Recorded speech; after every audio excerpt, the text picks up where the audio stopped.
o indivíduo, para ser considerado homem, pode ter diversas características até semelhantes às que temos em Maputo, em Sofala, etc. Mas se não passa pelos ritos de iniciação, esse indivíduo ainda não é homem.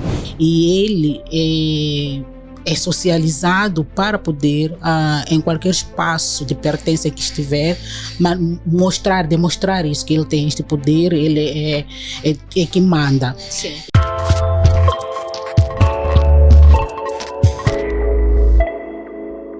Olá a todos, sejam bem-vindos a mais um episódio do Podcast para Elas. Hoje começamos com uma verdade alarmante que não pode ser ignorada. Em 2023, a cada 10 minutos, uma mulher foi assassinada em algum lugar deste mundo.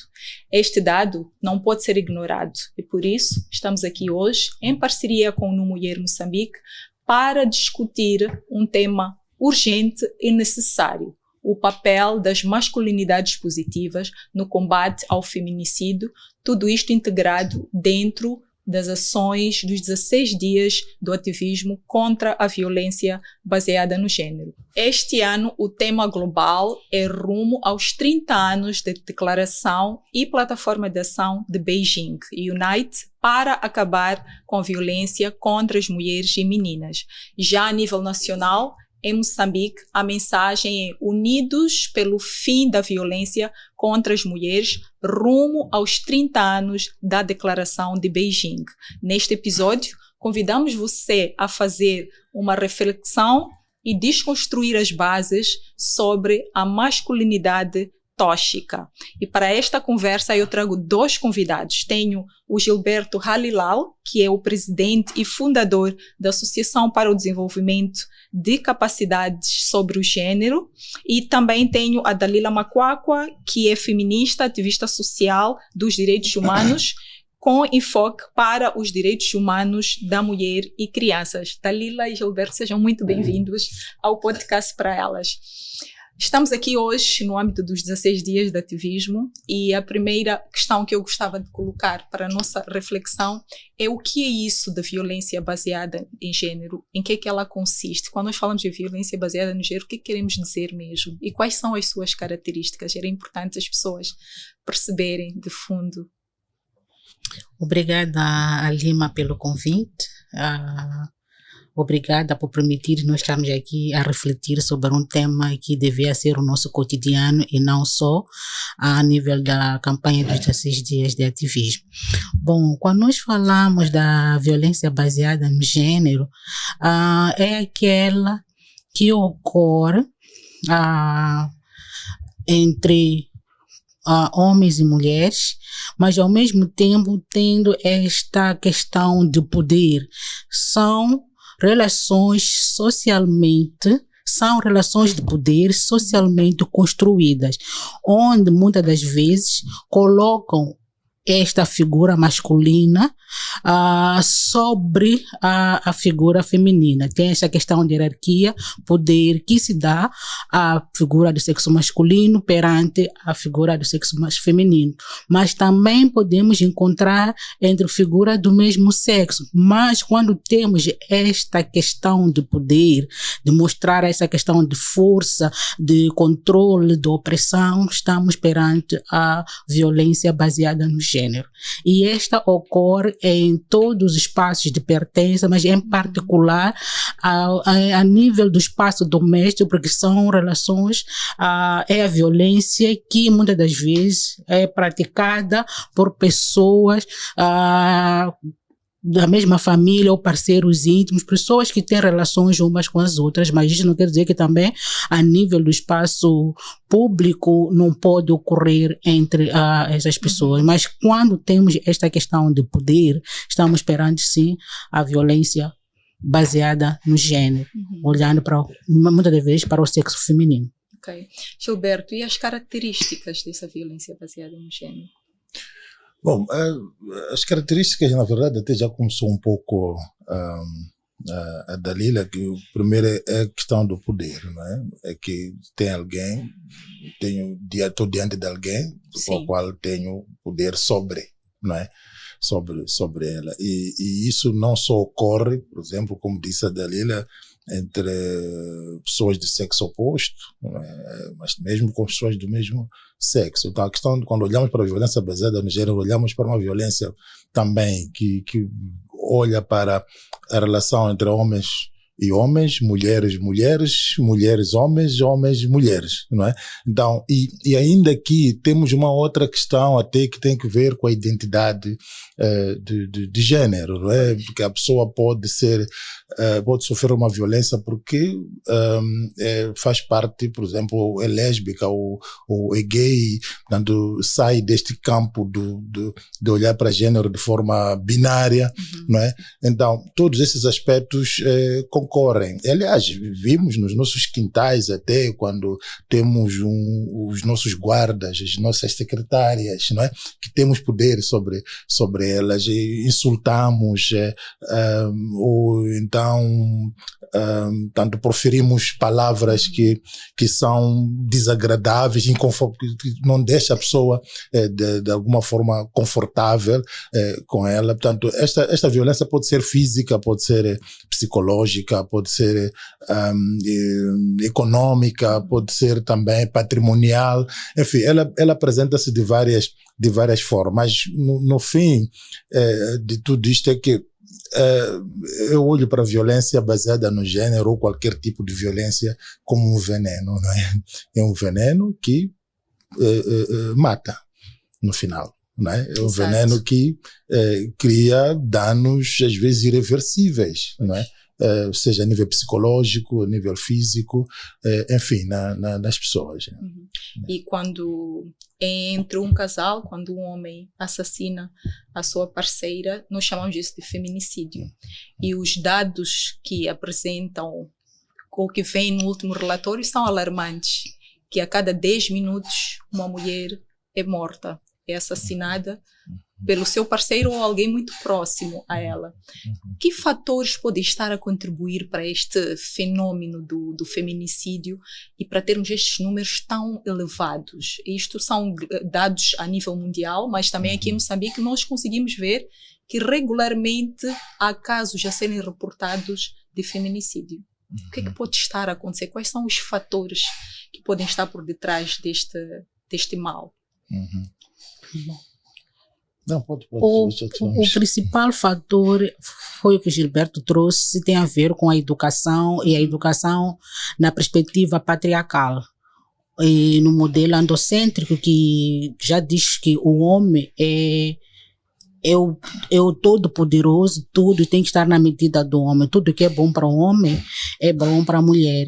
E ele é socializado para poder, em qualquer espaço de pertença que estiver, demonstrar isso, que ele tem este poder, ele é que manda. Sim. E quando está nesse espaço doméstico,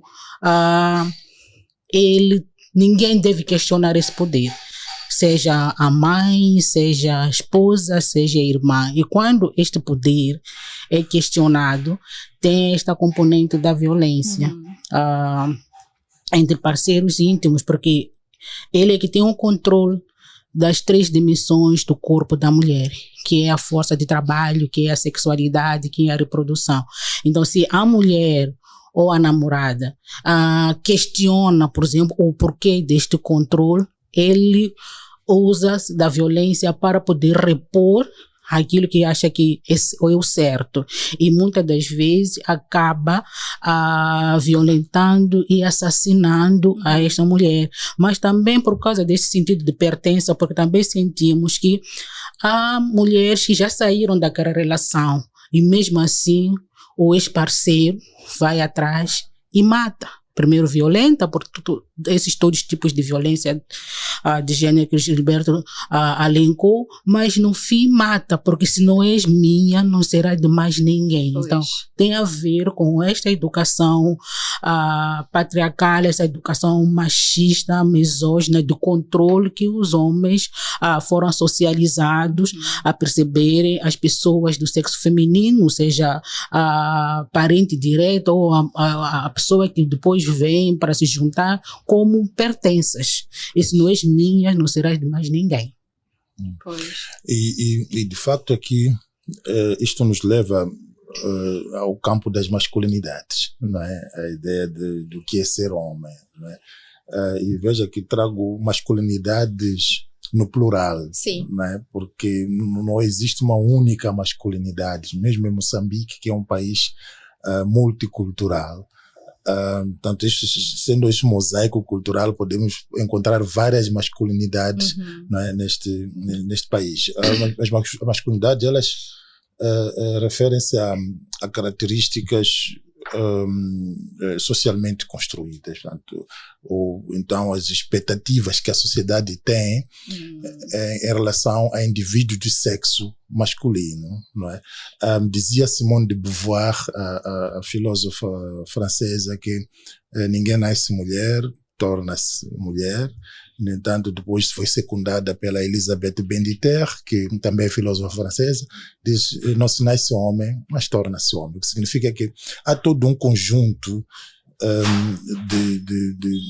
de características ou expectativas que são colocadas sobre esse indivíduo e que fazem dele um homem. Sim. Não é?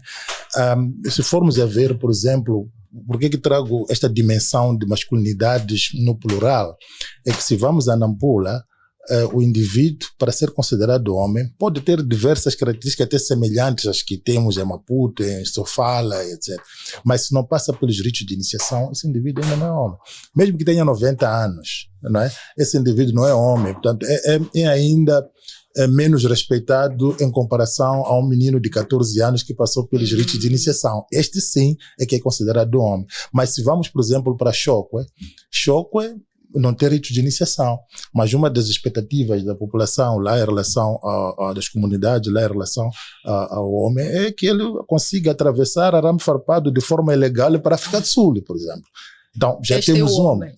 Para além de outras características, né? Porque há outras aqui no final, depois podemos falar um pouco. Então, isto já nos mostra que as masculinidades são várias, elas interagem com a cultura, interagem com o espaço geográfico, interagem com a religião, aspectos econômicos, sociais, e etc, etc. No entanto, há outros elementos, como o homem tem que ser forte, não chora, tem que ter várias mulheres, tem que ser agressivo. Portanto, vemos muitas das vezes quando as crianças, por exemplo, vê uma criança chorar porque foi agredida por uma outra criança, às vezes a resposta dos pais é de que, mas por que não bateste? Exatamente. Ou se é a irmã que foi agredida, mas o Gilberto estava onde? Por que Gilberto não foi também? Estamos a estimular então, já estamos a estimular a violência. E isso crescemos com.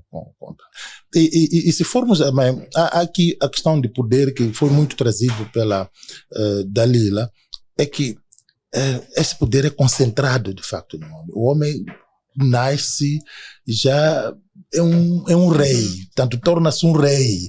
É alguém que tanto toma as decisões, é alguém que tem um controle sobre as outras pessoas, portanto é alguém com poder. E se formos a ver os elementos que contribuem inclusive para este aspecto dele considerar que tem esse poder, uma das coisas é que se o pai não está em casa, o rapaz é que ocupa o espaço do pai, não é? Independentemente de ser mais novo ou não. Independentemente de ser o mais novo.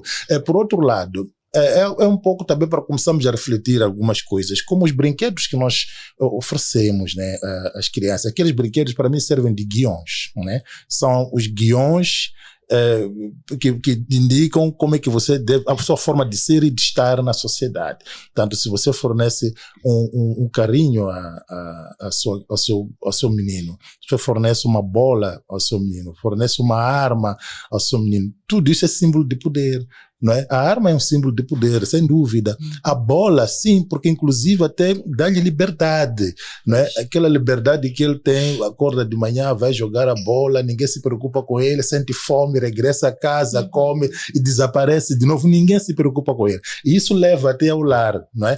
Tanto quando está casado, depois até questiona quando a mulher pergunta, mas por que estás a voltar só hoje? Ou por que estás a voltar só esta hora? Quer dizer, para ele é que já cresceu sem ter esse controle na família. Então, para ele, por que quem és tu para agora aparecer? Sim, quando eu era criança, os meus pais davam-me esta liberdade. Então, isso reforça também o poder, né? O carro, já sabemos, né? Qualquer meio de transporte, dependendo de onde estás, é sempre um símbolo de poder. Então, tudo isso são questões que nós precisamos de refletir. E esta questão da agressividade, acima de tudo, porque é mais fácil, não é?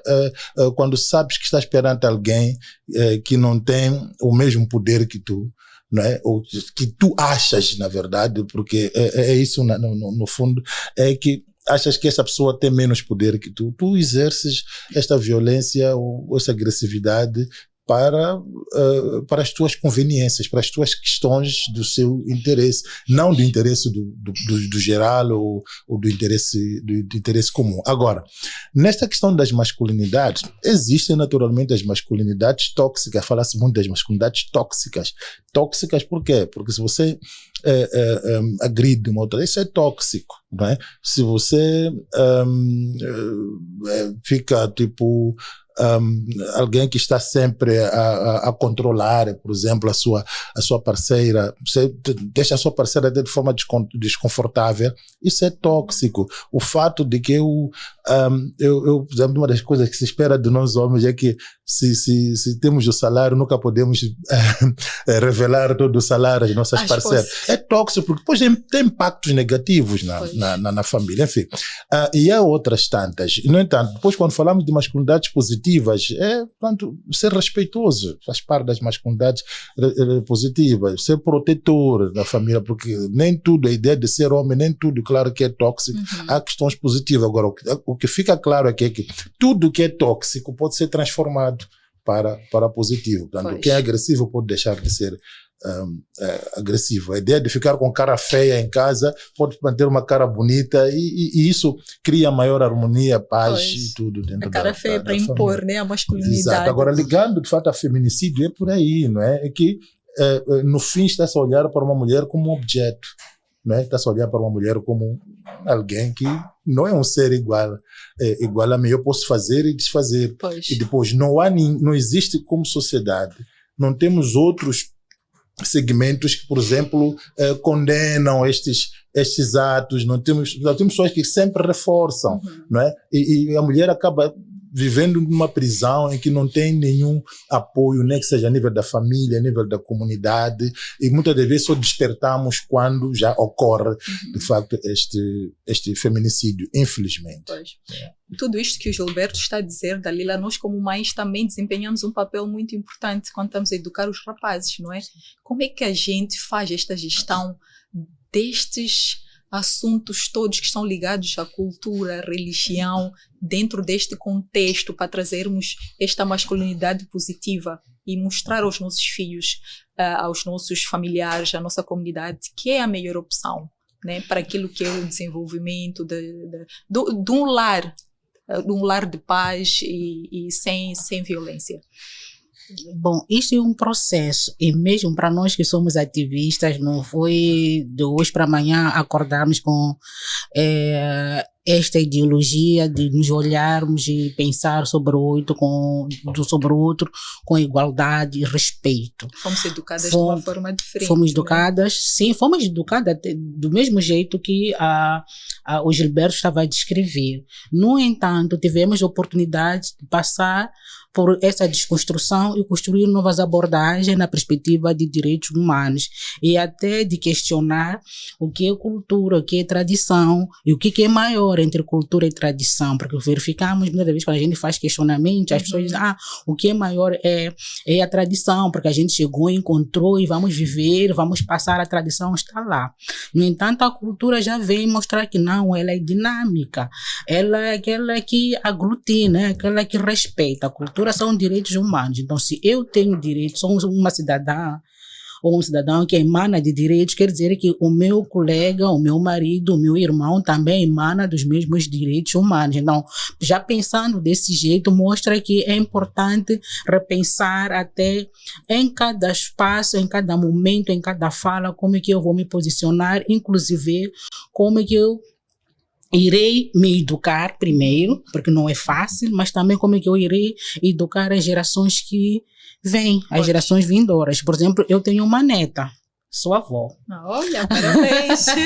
E eu recordo que as pessoas diziam, olha, a Rinzela não irá pôr saias, vestidos, porque a avó é feminista e tudo mais. E pode ter a certeza que nos primeiros momentos, se eu comprei vestido, acho que foi fui comprando as roupas que eu achava que ela podia estar, mas ao longo do tempo ela foi crescendo e ela foi escolhendo as roupas. A avó quer isso, quer aquilo. Pois. Em relação aos brinquedos, ela tem todos os tipos de brinquedos. Ela tem bola, tem carrinho, tem bonecas. Eu acho que nem bonecas não comprei antes. Quase comecei com bola e tudo mais, mas depois ela exige, ela pediu, avó, eu quero boneca, quero ter uma amiga. E quando, por exemplo, as companheiras dela em casa e na rua diziam, olha, deixa a tua filha. Eu dizia que não é tua filha, é tua amiga.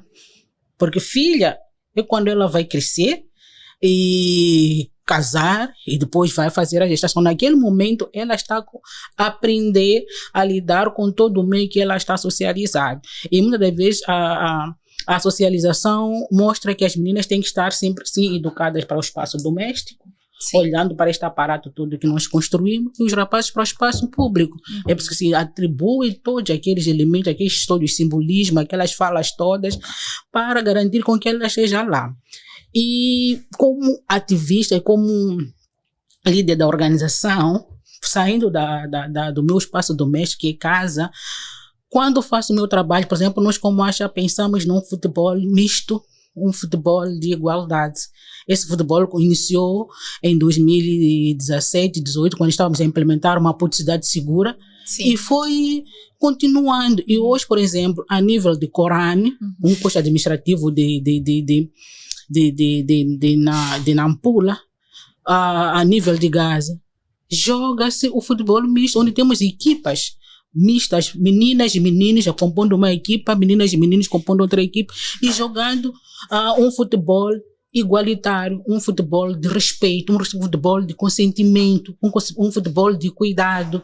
E as meninas até acabam dizendo, olha, eu não jogava por dizer que eu não podia jogar, mas olha que eu consegui fintar 3, 4 rapazes, consegui meter um gol. Então, eu quero jogar mais. Tem a ver com a educação, tem a ver com a socialização. Então, nós temos que passar pelas agentes de mudança. Aquilo que eu passo e me transforma, eu posso usar para o meu cotidiano, tanto como pessoa, como profissional, como colaboradora, para poder transformar para este mundo igualitário, este mundo sem violência, este mundo sem feminicídio. Aliás, falamos de feminicídio a nível de Moçambique, até é desafiador falar do feminicídio, porque não está no nosso ordenamento jurídico. Então, tudo que não está na lei não existe. Pois. Então, uma das forças que nós queremos trazer, porque desde 2019 estamos a documentar sobre o feminicídio, desde que tivemos um olhar diferente com o assassinato da Michelle, 18 anos, ganhou uma bolsa para estudar fora e o companheiro achou que ela não devia estudar fora. Então, o mecanismo que ele usou foi violentar, assassinar, esquartejar e deixar o corpo. E até hoje, mês passado, tivemos outra mulher, Evelina, com 43 anos, também foi assassinada, esquartejada, e o corpo dela jogado em vários cantos dos bairros. Então, isso mostra que é algo que nós, como país, não há como falar de uma sociedade sã, não há como falarmos de direitos humanos, não há como falarmos de democracia, se a maior parte da população moçambicana está à margem, a maior parte da população moçambicana não sabe se ao acordar dentro da sua casa pode não acordar. Isso pode acordar desfigurada, mas também pode sair e não voltar. Então, são realmente questões que, mais uma vez, nos chamam para essa questão de refletir sobre cultura, refletir sobre direitos, refletir sobre cuidados, refletir sobre as nossas políticas públicas, refletir sobre os instrumentos que nós temos que podem prevenir, podem responder, podem mitigar. E até criar condições de o Estado moçambicano ou o mundo a nível global pensar em políticas públicas para poder fazer enfrentamento a esta onda de assassinatos de mulheres, pelo simples fato de serem mulheres. Porque o feminicídio é isso. É assassinato de mulheres pelo simples fato de ser mulher. É verdade. E ter nascido mulher. Então, ser um objeto de pertença do outro. E também encontramos essa componente de, às vezes, termos uma ausência do próprio Estado de responder. Se o Estado não responde, acaba virando um crime que todo mundo vai praticando e sabe que não vai acontecer nada. Não, Falaste de 2 casos, falaste da Michela e de um outro caso, e isto leva-nos novamente aos números que eu mencionei no início, que a cada 10 minutos uma mulher é assassinada em alguma parte deste mundo, e com base num dos relatórios disponibilizados aqui do Observatório do Feminicídio de Moçambique, reporta-se 36 mulheres e raparigas que foram vítimas de feminicídio em 2024. Isso sustenta um pouco aqui alguns dados que a Dalila trouxe. Isso são os dados conhecidos, os casos conhecidos. Mas, com certeza, este país é vasto. Em algumas áreas nem sequer temos postos policiais, e esses casos muitas vezes são acobertados pelas próprias famílias, e a imprensa não chega lá e nunca chegam a ser reportados e não fazem parte destas estatísticas. E aqui um dado importante: tudo isto acontece dentro do lar, que supostamente deveria ser o lugar mais seguro e onde a mulher sente-se protegida, mas não, é lá que esses casos acontecem. E Gilberto, o que é que pode estar a acontecer dentro das nossas famílias quando há estas conversas? Eu tenho curiosidade em perceber nas conversas de café dos homens, o que é que vocês falam exatamente, não é, sobre estes assuntos? Qual é a opinião geral dos homens? Muito bem, Lima. Só para acrescentar que desses dados de Moçambique, por exemplo, mais de metade aconteceram na Sofala, não é? Aponta-se para 24 casos então, em tão pouco tempo. Pois. Quer dizer, é preocupante, não é? Esses são os dados que chegaram ao público, mas certamente, como muito bem disseste, há muitos outros casos que estão acontecendo pelo país afora, e infelizmente não chegam nem à mídia, nem, enfim, às autoridades responsáveis, ou as autoridades que deviam tomar conta desta questão. Agora, olhando para a questão das masculinidades, ou do que os homens, do que faz parte, do que é o menu de conversa. Exato. É interessante porque nós, os homens, acho que todos os homens que estão assistindo neste momento vão concordar comigo que nós temos 3 assuntos que ocupam quase 90% do espaço, do tempo de conversa, não é? O primeiro tem sido as mulheres, não é? E isto liga-se ao sexo, não é? O segundo é futebol, e temos o álcool. Portanto, esses 3 normalmente, né? Depois vem negócios, política, etc. Mas esses 3 assuntos, mulheres, está ligado ao sexo, a questão de futebol e o álcool, ocupam esses primeiros 3 lugares em Moçambique. Portanto, falo isso porque converso com homens, trabalho com os homens, desde as comunidades até as instituições, não é? E atualmente também trabalho com as forças de defesa e segurança, né? Nos quartéis e tudo isso, e temos encontrado isso, que faz parte das masculinidades, né? E se formos a ver esses 3 assuntos, eles remetem-nos à competição. Mulheres, quero mostrar a todos que eu tenho mais pitas do que qualquer um de vocês que estão aqui, se são entre homens. A minha performance sexual é maior do que a de vocês todos aqui. Eu álcool bebo mais do que vocês todos aqui, né? Se tenho dinheiro, pago mais do que vocês todos aqui. Futebol já é competição em si. Então tudo gira em torno disto.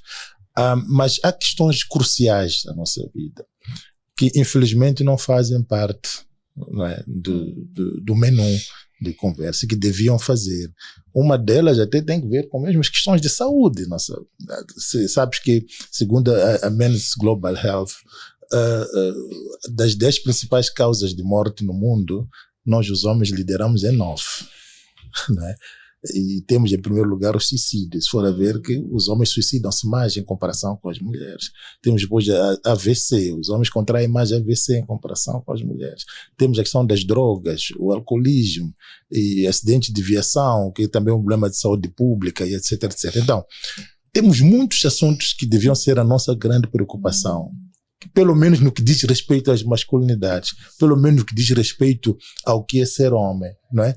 E não falamos, né? Então, nós os homens, ao mesmo tempo, não somos educados para dialogar. Não sabemos o que é isso, dialogar. Hoje falamos tanto de diálogo, vamos lá dialogar e tal. Simplesmente fica ali na falácia, porque é difícil também aplicar. Por que é difícil aplicar? Porque não aprendemos desde criança. Portanto, fomos sujeitos com poder e tal, tudo que é nosso, até a opinião, fraqueza, até a opinião, e a minha opinião é uma ordem, não é? Então, é só ver entre casais, não é? Acho que vão concordar comigo que quando estamos perante um conflito de casar, depois procuramos apoio, seja do líder comunitário, do padrinho, do líder religioso e tal. Essas pessoas vão nos reunir, não é? E depois, no final, vão nos escutar, ouvem-nos todos, depois dizem assim, vão lá dialogar, não é? Tem que continuar o diálogo, vão lá dialogar em casa. E quando chegamos em casa, o que acontece? Às vezes a mulher, amor, vamos lá agora então falar. Nós, não, já falamos isso lá, né? Já falamos, já acabou isso. E ela insiste. Quando insiste, é normal, de repente o homem muda de cara naquele momento. Mas já falamos, mas já acabou. Então grita até para a mulher. E de facto a mulher recolhe-se. E aí, dia seguinte, você encontra esta mulher ou encontra este casal e pergunta, que tal foi o diálogo? Dialogaram? Imagina a resposta, né? Não é? Sim. Não. Já está tudo bem. Então, vamos amarrando e desamarrando, vamos amarrando cada nós aqui em nossos corações. Nunca. E também porque, ao mesmo tempo, há esta questão das relações de poder. Então, não fomos ensinados, não fomos educados a dialogar. Tanto nas famílias, o que muitas das vezes acontece, é por conta disto. Acabam acontecendo desgastes, não é? Desgaste da relação, não porque aquela pessoa deixou de ser linda, deixou de ser, enfim, mas porque já não tenho aquele sentimento, né? Por conta desse desgaste da relação e acaba criando um outro mal-estar dentro da família. Então, infelizmente, o que temos como menu, né, mais uma vez, daquilo que são as nossas conversas como homens, não nos traz assim valores, digamos que valores positivos para a vida. É só, por exemplo, só para terminar, porque quando eu começo a vagar sobre a questão das masculinidades, quase que tenho dificuldade em parar. Mas é só para ver que quando nós nos encontramos sexta-feira, o papo de sexta-feira é onde é que se bebe hoje? Sim. E quando nos encontramos no sábado de manhã, vamos ouvir, não, eu nem sei como é que cheguei a casa, sabe? Eu estava tão bêbado, sabe? De repente eu acordei, estava na garagem. Mas é de ver que nenhum discurso, nenhuma narrativa contrária, ou pelo menos que nos leva a alguma uma chamada de atenção a esses comportamentos, isso, né? A essas atitudes. Dizer, mas John, vamos lá com calma, né? Bebemos, mas temos que beber moderadamente e tal. Ninguém aparece para dizer, rimos e brincamos com isso. Semana seguinte vai ser a mesma coisa. Então, infelizmente, é isso que faz parte digamos que do menu de diálogo, de conversa, não de diálogo, de conversa entre nós homens, né? Então, praticamente, quando falamos de feminicídio, não vai ser no sentido de, ei pá, que pena, não é? Vai ser, mas o que ela fez? Portanto, há de ver que o questionamento aqui nem por que ele cometeu o ato de feminicídio. O que ela fez? Tipo, ele tinha algum motivo, alguma razão para praticar o feminicídio. Então, acho que são questões que nós, como sociedade, nós também como homens e também mulheres, temos que começar a refletir um pouco sobre esse processo de socialização, seja de homens e mulheres, por forma a criarmos uma sociedade mais harmônica, né? Uma sociedade de mais respeito e tudo. Pois. Bom, eu queria tomar um pouco sobre a questão do futebol, quando você fala que é para onde os homens se entretêm mais, mas eu acho que iria secundar sim, mas eu acho que é mais além. Por exemplo, o futebol é um dos movimentos sociais mais concorridos a nível mundial, que nem o feminismo hoje, porque vem trazer essa questão de dialogar sobre as teorias sobre direitos humanos e tudo mais. E o futebol é o mais concorrido, que movimenta a massa, mas ao mesmo tempo é violento. Porque dentro do campo, os homens têm que mostrar que têm força. Uhum. Para poderem, não é só jogar a bola, mas entre eles também se jogam. E há esta relação de poder dentro do campo.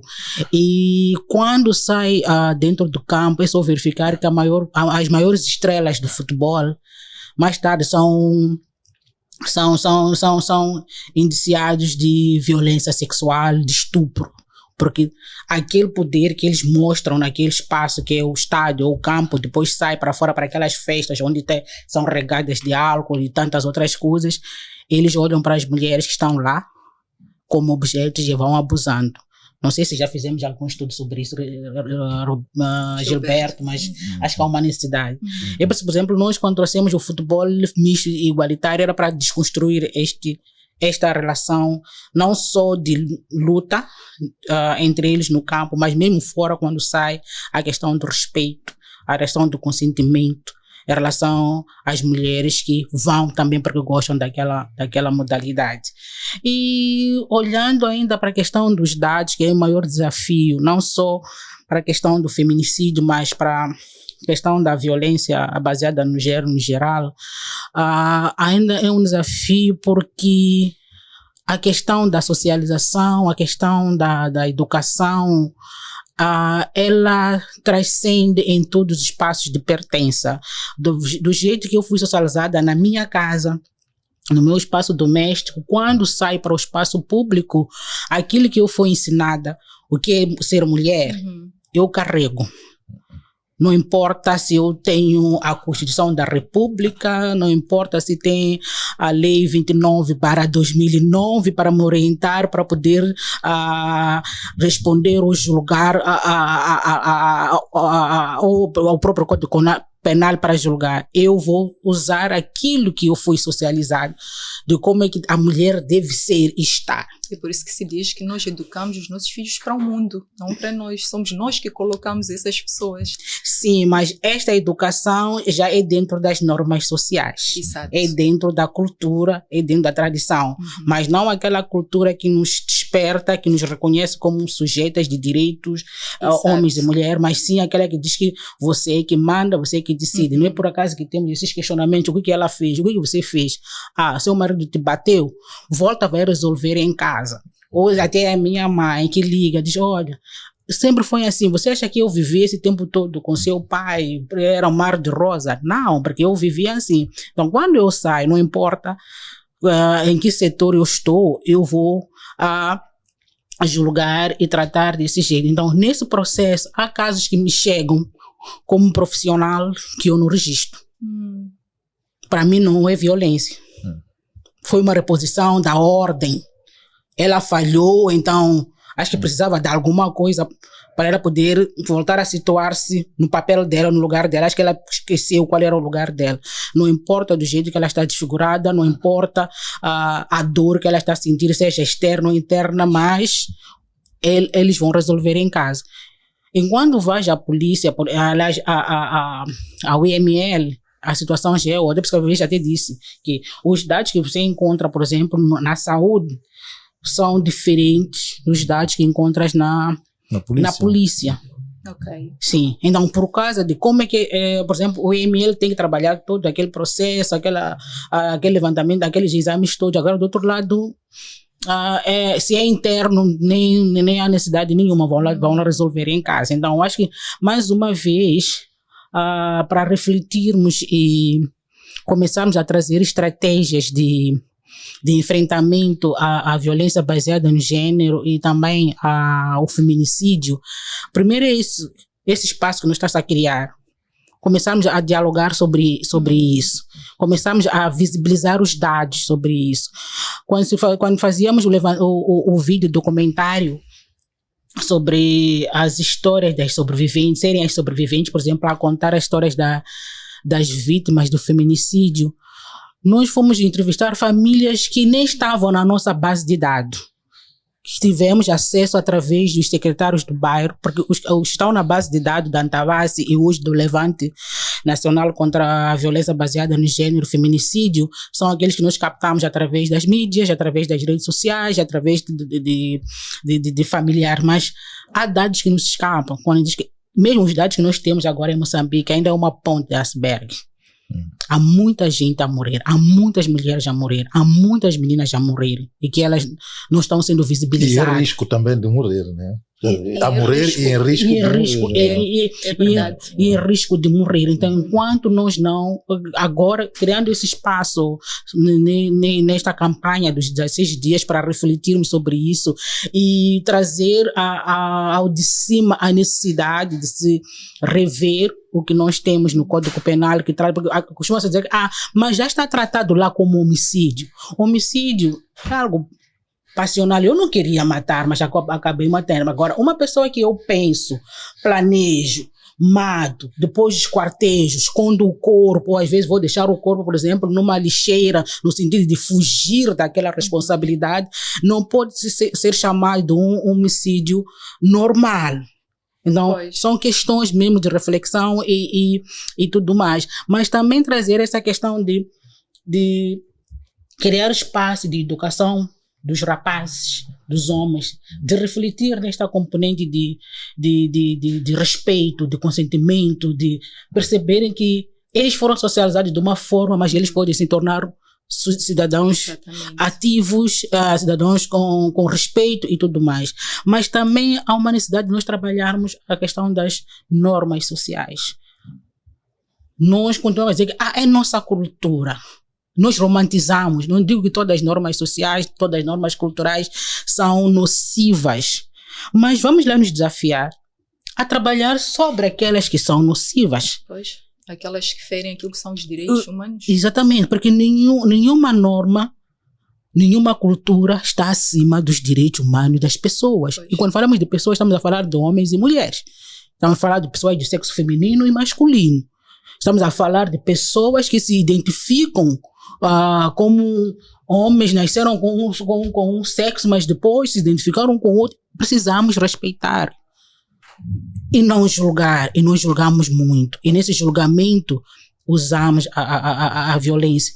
Precisamos, hoje, por exemplo, a ONU Mulheres está-nos a trazer dados globais sobre o feminicídio, porque podemos dizer que esses são dados do Brasil, esses são dados, não são nossos dados. Mas hoje, por exemplo, o trabalho que estamos a fazer como organizações, como movimento, mostra que mesmo aqui em casa, nesse espaço doméstico, há muita coisa que está a acontecer.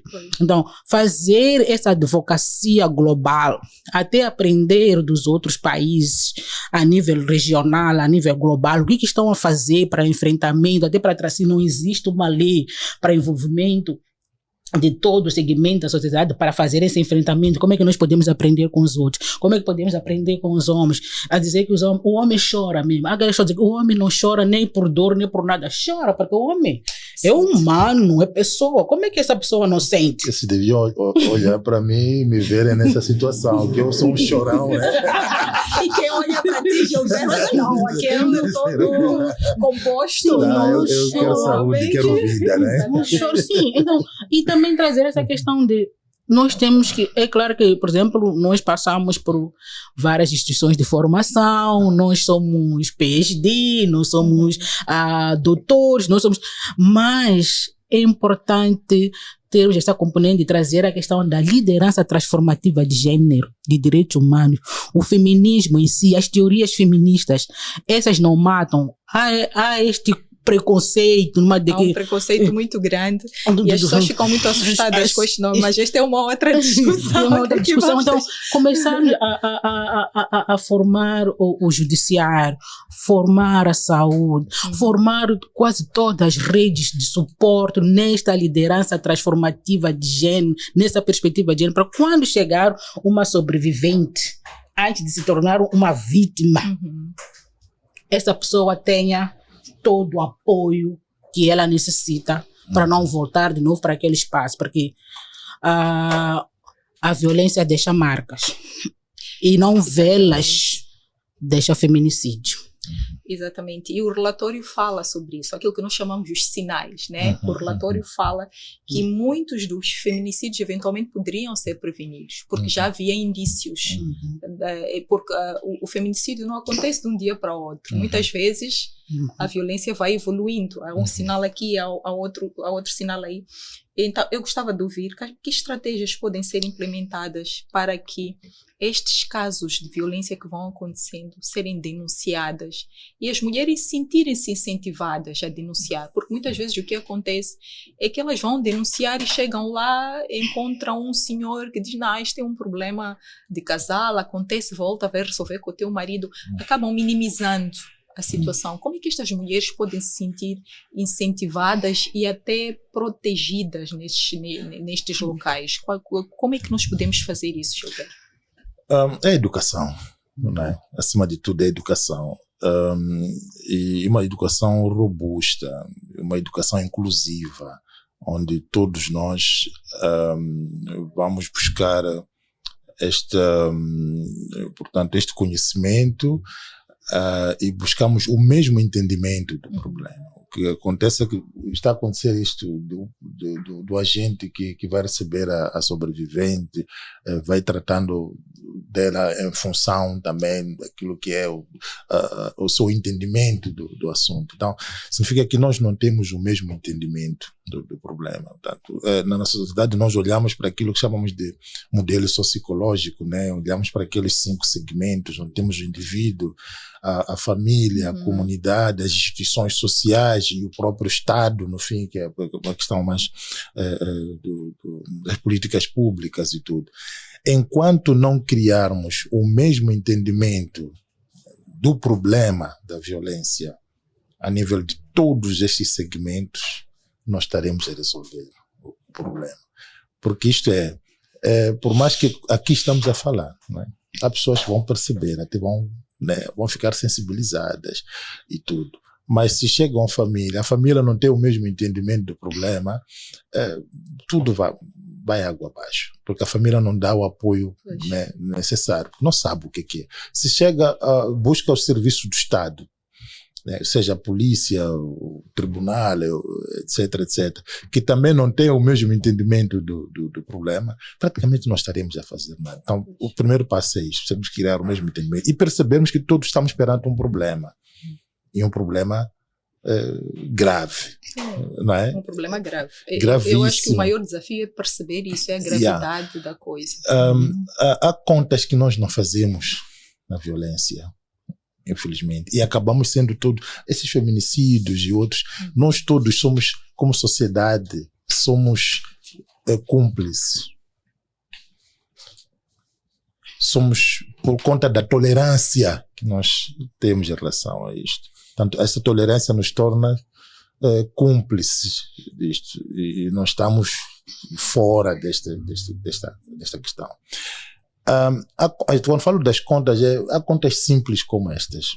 Se você agride alguém hoje, agora, esta pessoa depois vai buscar serviços de saúde, né? E vai pagar consulta, né? 5 meticais ou 10 meticais, depois tem mais, sei lá, daí não chega a 100 meticais no final do que gasta ali. Temos circuito normal, não é? E depois às vezes questionamos, será que tudo aquele tratamento, tudo custou 100 meticais? Não, custou muito mais. Portanto, alguém subsidiou. Pois. E quem subsidiou? É o Estado. Não é? E o Estado, onde é que busca o dinheiro para subsidiar esse tratamento? Busca de nós, cidadãos que pagamos impostos. Sim. Nós pagamos impostos porque queremos melhores escolas, melhor educação. Portanto, para melhor educação, queremos melhores infraestruturas em termos de estradas, energia, etc., etc. O que acontece é que o nosso dinheiro, portanto, o dinheiro dos nossos impostos, acaba sendo desviado, digamos, para resolver problemas de violência.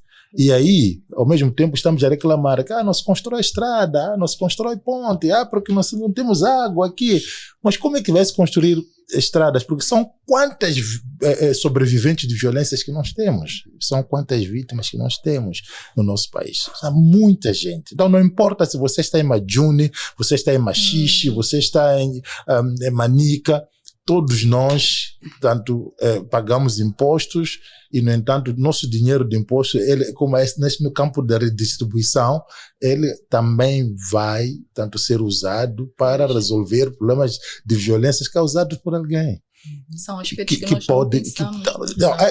Tem muito mais contas, não temos tempo para fazer isso, mas isso é para dizer que nós precisamos começar a refletir, precisamos de criar espaços de diálogo sobre estas questões. Né? E que, infelizmente, os espaços que existem são incipientes. E esses espaços, infelizmente, são criados assim, simplesmente nós, como sociedade civil e algumas pessoas, como Estado no seu todo, não temos esses espaços para dialogar, para falarmos sobre estas questões. E fazer essa análise profunda. Fazemos estas análises. Também é mesmo a questão dos dados. Os dados falam, né? E também, quer dizer, a forma como nós usamos esses dados pode contribuir para, digamos que, esta campanha de consciencialização dos indivíduos. Infelizmente, até os dados temos dificuldades em tê-los, né? Então, porque até há muitas questões. Há muitas questões que nós precisamos de trabalhá-las, mas, acima de tudo, a questão da educação para todas e todos, né? É preciso termos esses espaços seguros de reflexão sobre quem somos, sobre as normas sociais, sobretudo aquelas normas sociais tóxicas, portanto, que nos levam a praticar atos de violência. Era importante termos isso até nos currículos de educação. Portanto, temos alguns elementos, mas que não são reflexivos, né? E temos que olhar para as abordagens também que nós estamos a usar. Tem que ser, de facto, abordagens reflexivas, e são abordagens transformadoras, né? Que nos vão tirar de um ponto A para um ponto B, que é possível medir isso. Então, tem que se desenhar algo assim, mecanismos bastante robustos, né? Em que todos nós temos que estes números. A religião, só por exemplo, a religião, portanto, vamos parar, nós líderes religiosos, vamos, ele bateu-te, né? Ok, vamos lá orar. Não resolve, não é? É verdade que é importante, não é? Tem a parte emocional disto, mas é importante o líder religioso lembrar-se que existem leis, não é? Portanto, temos que ter essa consciência. Então, mais uma vez, temos que criar o mesmo entendimento do problema em todos e termos o mesmo entendimento também da solução deste problema. Muito importante. Pegando o último ponto que o Gilberto trouxe sobre o papel das lideranças comunitárias na luta e na educação das comunidades para esta questão da violência, desde 2019, a sociedade civil, o governo, as Nações Unidas tiveram a implementar o programa Spotlight, e já viu o Spotlight, para iluminar o despertar e fazer com que todo mundo fale, todo mundo se auto-organize em cada espaço de pertença para poder responder e mitigar a questão da violência baseada no gênero, até com enfoque para a violência sexual e uniões prematuras. E foi um trabalho muito bonito porque envolveu todos os elementos da sociedade moçambicana para fazer enfrentamento a isto. Envolveu as lideranças comunitárias, mas como participantes. Mas durante o ano passado, ainda com a ONU Mulheres, nós somos parceiras da ONU Mulheres, introduzimos um projeto, ou implementamos um projeto piloto denominado Líderes Comunitários Engajados na Luta contra a Violência. Eles e elas, como atrizes e atores principais, a serem mentores, serem educadores de pares, darem sessões, fazer campanhas porta a porta, fazer campanhas de sensibilização, fazerem seguimento de casos de violência, não ser só a organização, mas eles acompanharem a vítima a ir denunciar e depois fazer o seguimento de caso até o julgamento. Mesmo agora que já terminou o projeto, estão a seguir casos, porque eles se sentiram parte integrante, sentiram-se parte importante deste processo. Então, acho que uma das estratégias que posso dizer que estão a dar certo e vão dar certo é este envolvimento de todos e todas, mas na perspectiva de atores e atrizes principais, não aquele que vem dizer, por exemplo, você faz isto, mas diz, vamos fazer juntos. Eles são parte do processo. Exatamente, fazer essa reflexão sobre sexualidade. Não se fala sobre, porque tudo, como eu falei no início, o que gera violência, gera esse feminicídio, tem a ver com este controle das dimensões da vida e do corpo das mulheres, que é a força de trabalho, sexualidade, principalmente a sexualidade. Então, ver líderes comunitários a refletirem sobre sexualidade, como falar de sexualidade para além do sexo e engajarem seus pares, suas pares a falarem em viva voz e depois fazer essa ligação com a violência e com a questão de não participação das mulheres, que podemos estar num espaço onde só temos 2 homens. 50 são mulheres e elas entraram e saíram do mesmo jeito que entraram, mas agora todo mundo que está naquele espaço deve falar, porque o meu sentimento é diferente do sentimento da outra pessoa, e sentar, olhar para metodologias comunitárias. Um líder com aquela roupa toda se permitir sentar na esteira, aquela esteira que as pessoas dizem que não, só são as mulheres que sentam, mas o líder chegar, sentar na esteira e dialogar sobre assuntos sérios, sem precisar ter a cadeira dele, todo mundo sentado a ouvir o líder. Quando a gente fala deste poder horizontal, quando eu falava de relações de poder, era na perspectiva vertical, que tem um chefe e todo mundo respeita, mas neste momento, quando a gente vai dialogando sobre direitos humanos, vamos dialogando sobre comunidade, como transformar, chama a trazer este poder horizontal, onde nós nos reconhecemos como pessoas e caminhamos juntas como pessoas. Então, são várias estratégias que foram implementadas, estão sendo implementadas, que em algum momento despertaram, porque até provocaram demanda para os serviços. Os serviços em algum momento responderam, mas são programas. Pois, são tem programas vida. que têm vida. Exato. Mas o importante é eles serem bem implementados, porque depois os efeitos, quando são positivos, eles continuam por si só. Bom, estamos praticamente no fim da nossa conversa, que está muito interessante, levaria ainda horas, porque o tema em si convida a isso. Mas nós estamos dentro destes 16 dias, terminado este período, o assunto tem que continuar a ser falado. Como é que a gente continua a promover esta masculinidade positiva, mesmo fora dos 16 dias? Muito bem. Portanto, é preciso continuarmos com esses espaços de reflexão a todos os níveis, portanto, seja no banco, nas cadeiras, naqueles bancos lá na comunidade, seja nas instituições também, tanto no setor privado, enfim. Nós, por exemplo, como ONU Mulheres, estamos em parceria com o Ministério da Defesa a trabalhar, portanto, na Agenda 13, portanto, na Agenda Mulheres, Paz e Segurança, não é? E estamos a trabalhar com militares, não é? Homens militares, porque aqui encontramos também outro campo de masculinidades, né? Eu falei das várias masculinidades, então aqui temos aquelas masculinidades militarizadas, né? É preciso identificar essas masculinidades e também trabalhar nesse processo de desconstrução. Então, esse trabalho está decorrendo já desde ano passado, né? Temos andado nos quartéis, temos estado a dialogar, dando as formações e agora também trabalhando a nível de políticas, né? de instrumentos que possam orientar, por exemplo, como lidar com assuntos ligados à violência, né? Quando elas ocorrerem, mas também a ideia de promover a própria igualdade de género dentro das Forças Armadas. Então, precisamos continuar, de fato, a criar esses espaços que são espaços reflexivos, espaços de diálogo, e estarmos todos e todas abertas para isto, e esses espaços também devem ser inclusivos, né? Então seria mais ou menos isto, e que apesar de serem poucos, mas existem alguns espaços, e mesmo a partir das plataformas da própria ONU Mulher, as pessoas podem procurar, seja mesmo no meu caso da ADC Gênero, as pessoas podem procurar se perceber onde é que existem esses espaços para continuar a dialogar. Precisamos de dialogar, e um diálogo franco, aberto, para a emancipação, sobretudo quando se fala de emancipação, sempre fala-se de emancipação da mulher.